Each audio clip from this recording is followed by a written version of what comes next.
Oke, selamat datang kembali di videoku. Kali ini aku pengen berbicara atau pengen menjelaskan soal sebuah pertanyaan.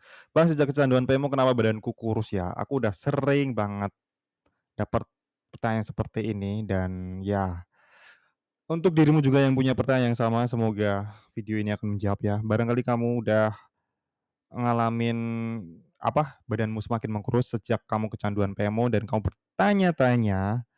Kamu punya sebuah pertanyaan besar, apakah PMO ini berpengaruh pada kondisi tubuh kita? Oke.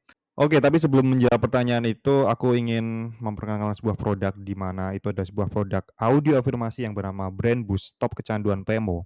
Ini adalah sebuah audio afirmasi yang berguna untuk memprogram ulang alam bawah sadar kamu agar kamu tidak menyukai aktivitas kecanduan PMO. Selama ini mungkin kamu udah berusaha keras dan udah melakukan banyak hal lah, tapi alam bawah sadar kamu selalu menyukai aktivitas ini dan ya, audio afirmasi ini itu bisa kamu perdengarkan, kamu bisa dengerin itu setiap kali kamu mau tidur dan setiap kali kamu bangun tidur. Dengerin itu sampai kamu ketiduran nggak masalah, karena dengan ketiduran itu berarti malah justru alam bawah sadar kamu itu akan diprogram ulang dengan audio afirmasi ini dan ya harganya 298, kamu bisa gunakan ini sampai kapanpun, cuman beli sekali, kamu bisa pergunakan berkali-kali dan saranku, dengarkan itu selama 30 hari berturut-turut, 30 hari berturut-turut, pagi dan malam ketika ketika ya malam malam doang nggak masalah sih, malam mau tidur nggak masalah,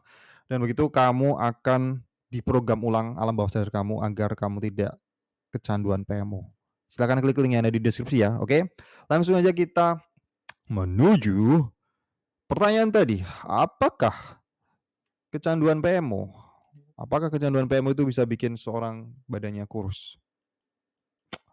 Jawabannya adalah sampai detik ini aku belum menemukan sebuah jurnal yang mengatakan bahwa PMO itu bisa bikin seorang badannya kurus. Sampai detik ini belum ada penelitian yang mengatakan itu, secara langsung nggak ada. Karena memang nggak ada hubungannya, memang nggak ada hubungannya. Mungkin kamu berpikir ketika PMO itu, ketika kamu ejakulasi, itu kan kamu mengeluarkan sebuah cairan ya. Banyak orang yang berpikir bahwa cairan itu adalah cairan yang nutrisinya banyak. Salah satunya protein ya, salah satunya protein. Memang ada beberapa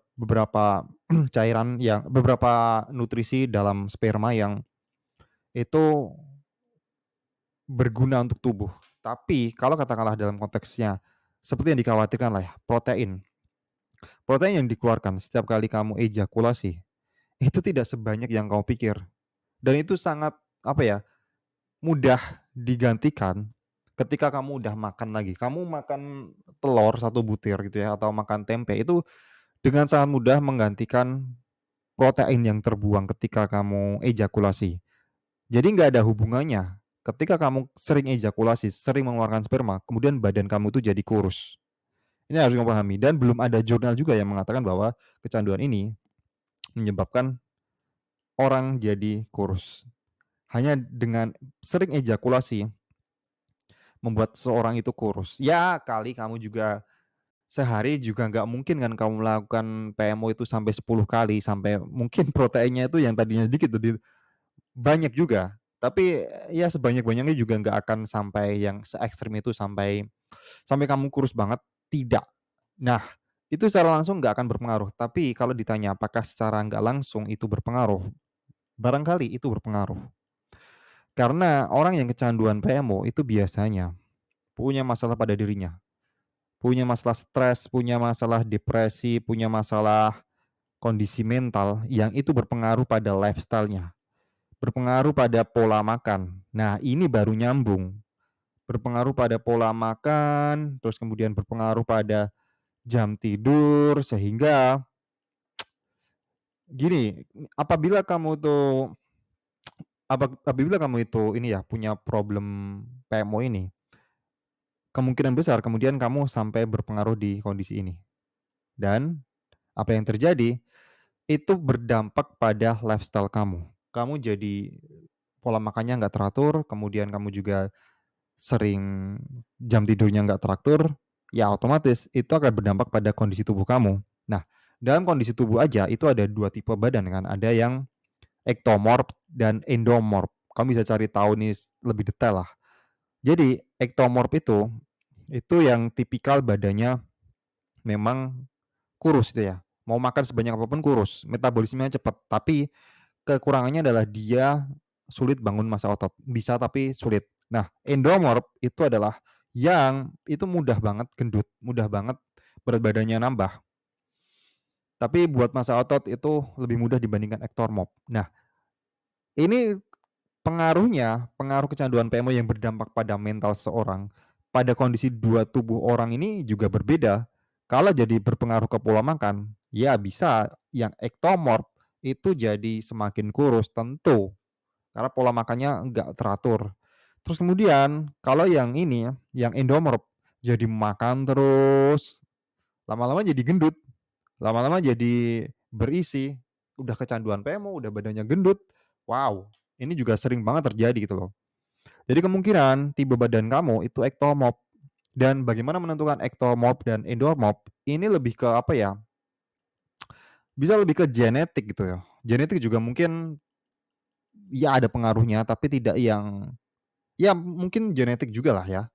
Karena gini, orang tua yang satu satu satunya endomorf, satunya ektomorf. Nah, ini kan belum belum tahu ya anaknya itu jadi apa kan belum tahu atau dua-duanya endomorf dan ektomorf.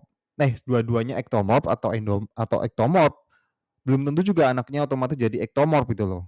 Ya itulah pokoknya aku tidak akan lebih detail berbicara soal itulah daripada kamu bingung. Pada intinya adalah gini, orang kecanduan PMO itu nggak berpengaruh pada kondisi tubuh kamu, oke? Ini sama halnya dengan bertanya gini, anak yang kecanduan nonton YouTube, orang yang kecanduan nonton YouTube itu berpengaruh membuat orang itu jadi bodoh. Si bocah ini jadi bodoh. Kan nggak ada korelasinya kan? Karena gini, ada orang yang sering nonton YouTube, tapi di sekolahnya tetap pinter. Ada orang yang kecanduan YouTube, nonton YouTube terus, kemudian dia berpengaruh di prestasi di sekolahnya, oke? Nah, kebanyakan orang menyalahkan dengan YouTube-nya. Tapi di sini ada 2 orang yang berbeda itu, yang satu pinter, yang satu bodoh. Nah, ini kan yang harus ini harus diubah kan bagaimana si orang itu mengkonsumsi YouTube-nya gitu loh. Bukan bukan kemudian salahkan YouTube-nya, tapi salahkan bagaimana pola belajarnya, bagaimana si jamnya yang harus diatur sebenarnya gitu loh. Nah, ini yang pengen ku sampaikan di video kali ini. Jadi kesimpulannya sampai detik ini belum ada. Mungkin kamu keseringan nonton konten-konten yang no-vape yang apa ya, terlalu mendramatisir kayak gitu. Saranku kamu nggak usah nonton video yang kayak gitu, karena itu banyaknya hanya ngibul-ngibul doang. Kamu bisa lebih riset dalam lah, kamu bisa cari tahu sendiri secara ilmiah, secara saintifik bahwa ya kecanduan PMS ini nggak berpengaruh kok, kecuali itu berpengaruh pada kondisi mental kamu. Iya iya iya iya, kalau itu aku yakin itu berpengaruh. Yang pengen kusampaikan di sini adalah karena gini, setiap kali kamu relapse, kemudian kamu jangan kemudian kamu itu jadi stres karena kamu baru saja membuang se setetes nutrisi yang berguna itu yang kamu berpikir itu adalah yang bikin kamu kurus. Tidak, alih-alih ketika kamu katakanlah kamu relapse tah, ya udah kalau kamu memang kurus, makan yang banyak, penuhi gizi kamu, workout, bangun massa otot, itu lebih penting. Dengan kamu sering kayak gini malah justru kamu akan jarang relapse. Tapi kalau kamu setiap kali relapse kamu stres, kamu akan relapse terus. Karena kondisi mental kamu yang akan berpengaruh, mental kamu berpengaruh dan itu bikin bikin kamu selalu relapse. Fokus pada sesuatu yang memang berpengaruh secara langsung. Berpengaruh secara langsung ya gizi kamu, makan kamu, pola makan kamu, kondisi tidur kamu. Banyak hal lah yang bisa kamu gunakan gitu ya. Berbanyak makan protein juga. Oke, itu yang pengen aku sampaikan di video kali ini. Terima kasih dan sampai jumpa di video selanjutnya.